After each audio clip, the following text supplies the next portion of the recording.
बाकी धरती पर तार वेशभूषा देखले बनी तेगो मन करता के बातें कहे तो कौन मुँह लेके जइबू पियावा घरावा। बलमुआ जानती हो किसे कहते हैं? पति को बोलते हैं। बात तब क्या करेगा रहुआ के? हमनी के बलमुआ ना हो जा, ऊपर हमनी के बलमुआ हो जा। असली बलमुआ असली भातार हो जा बैठल बड़े। अच्छा भातार जाने लोग के करे के कहल जाला? मरद के बात भव सागर से जे तारे लव करे के भातार कहल जाला। तू तो का करबू? तू तो मोबाइल वाली हो, तू मर्दे को भातार जानत। कोई बात ना जनी हो ना बुझाई तो एक दिन आश्रम में मिली हो, सब सिखाते। भैया के केहू के आश्रम में भाइयों के आश्रम होला का? हमरा के आश्रम में बोला तनी रहुआ तू जाने बालो एक बेर मौका आश्रम में दे मने उहे सब होला। आश्रम में निमन बात न सिखावल जाला। जानता रू हम के कर चला है के कर आसाराम राम रहीम के ना अड़गड़ा नंद के। ऐसे भाइयों के आश्रम होला। ई जन कह के भैया के भाई जो निमन सिखा दी उ तहर मरद का सिखाई। एगो जना फौजी रहले 6 बरिस पर छुट्टी में आई रहन भैया तो कहले कि का तो कहते हटी मन नहीं खे तो कहते कि अरे हम फौजी हैं, इन हाथों ने केवल हथियार छोड़े हैं, चलाना नहीं भूले। तो भाइयों के आश्रम होला प्रियंका, मर्दे के आश्रम ना होला, स्वामी के ना होला। उहो गोडू राजा के आश्रम में अइबू आ भाइयों जान के अइबू तो निमने मिली, बाउर ना मिली। ऐसे कहतन कि कौन मुँह लेके जइबू पियावा घरावा।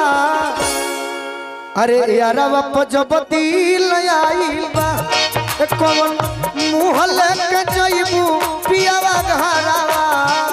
यारवा जब दिल ऐसे कहतनी कि लबर लबर कर जनी अभियो से चेत हो। सतरंगी चुनरी लसार जनी है तो हो। अना तो जानता रू प्रियंका का होई ना तो हवा होई ना गुजारा। यारवा जब दिल आइल बा कौन मुँह लेके जइबू पियावा घरावा। यारवा जब आवा आवा होई रे। अरे ये मिसका साउंड हवे उहो देना दो, उहो दे दो, इहो दे दो। कह निकेश भाई कह कह। अरे मनवा करेला कोनो बात से बुरा जन्मनी हो। एगो भोजपुरी में कहावत कहल बा कि दम है तो पास कर, नहीं तो बेटा बर्दाश्त कर। ऐसे कहनी है कि जौन भी हम कहो ना ई लोग के 10 मिनट समय ले ले बनी। निकेश भाई 10 मिनट के बाद ओरिजिनल हुई। कहत नहीं कि दम बात तो पास करना तो बेटा बर्दाश्त कर। ऐसे कहनी है हाँ कि तब कहने के आश्रम में आवे तो कहलो कि भैया के तो जौन भी हम कहो जगह पर जाई। ठीक बात हमरो सुनी वो जगह पर जाई बात गलती ना। ऐसे कि बक बक जे बोलेला ओकरा के बकलोल कहल जाला। आगे ना पीछे जो नेट के पीछे मारल जाला ओकरे के गोल कहल जाला।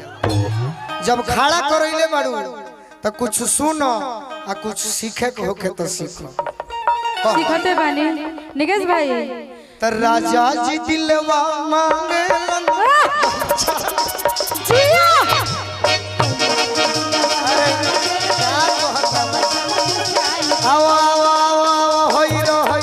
लेकिन अभी ही ना, जब आप बोल दिए हैं कहो बोल दिए हैं तो सुनिए भी। का कहता रे चंदन निकेश भाई हो जब भातार जाके जा बेटा बनो रहो भाड़ा भाड़ा हो जब भातार जाके जा खोजो भाड़ा आ तू तो बड़ा गोलू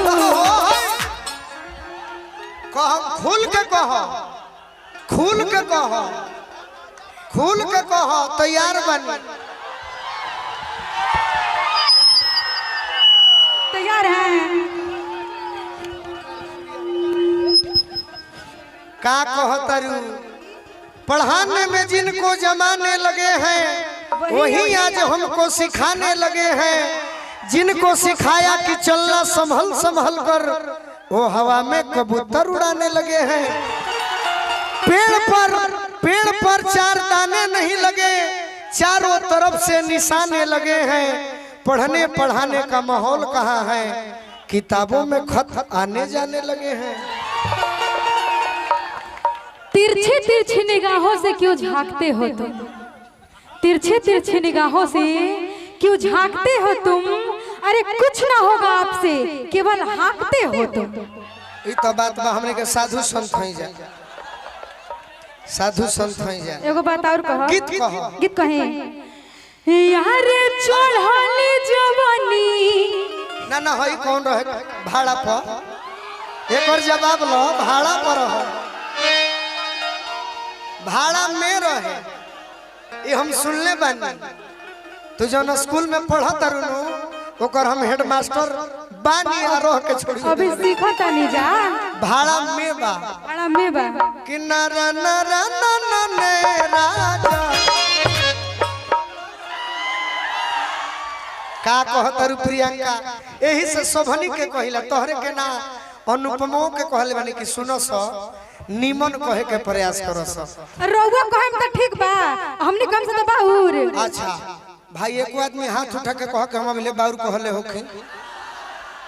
बाउर अगर केहू कह दी गावल छोड़ दे, बाउर आजे ना केहू कह दी गावल छोड़ दे। ना बुझाए तो पूछल पहले लोगन के आसर में कह। भोजपुरी के बहुत ऐसा शब्द बा जौन तू नहीं खुजाना। ढकनेसर बुझेलू का कहला, कैसे बनेला? दूध से आटा में घोर के बनेला ढकनेसर। बीचवा में छेदो रहेला। तो पखेव बुझेलू ना, देखो गाय भैंस के पखेव दियाला कि ना? कहे को मौके ना दे, बुझबे ना करिला। खरी चोकर हरियरी कुछ ना खाली गावे आवेला। रवा लोग के देख देख तनी तनी सीखे आवेला बस। अच्छा ठीक बा, हां तही से सीखो कहो। तो सीखते रहो बानी महाराज। भैया निकेश भाई आई। भाड़ा में भाड़ोइया रहो, जीव बाचे ना दे। तो सुनी जब ना मानब तो खोजब भातार जाके भाड़ा पर, खोजब भातार जाके कारविन भैया भाड़ा पर। कि तू अरविंद तो भैया। मौग बाड़ा ए सैया, भाड़ा ना होला जा।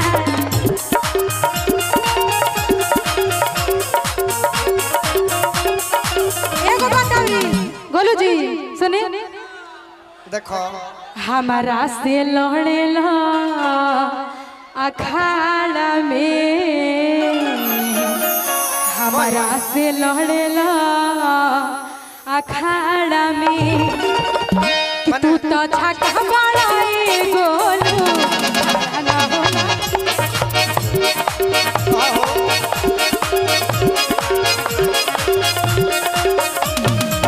खड़ा का मतलब क्या? ठंडा लग रहा है इसीलिए खड़े नहीं हो रहे, और कोई बात नहीं है। ना ना सुनो सुनो सुनो, जवाब लो, उतना पूर्वक जन बनाओ। देखो प्रियंका तिवारी के गीत के मतलब ही रहे कि छाका बड़े राजा चाहे गोलू राजा खड़ा ना हो जाड़ा में। लेकिन सुनो गोलू ना ना ना ना ना ना ई का होला ना ये दादा ना हो।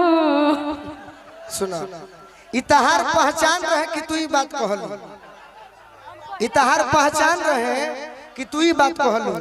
बाकी अगर यही धुन पर गोलू राजा के कहे के होई नो तो हम अपन बात कही जौन हमार पहचान बा चंदन जी। हमार दिल कहता कि निमना निकले मुंह में से, गलत ना निकली।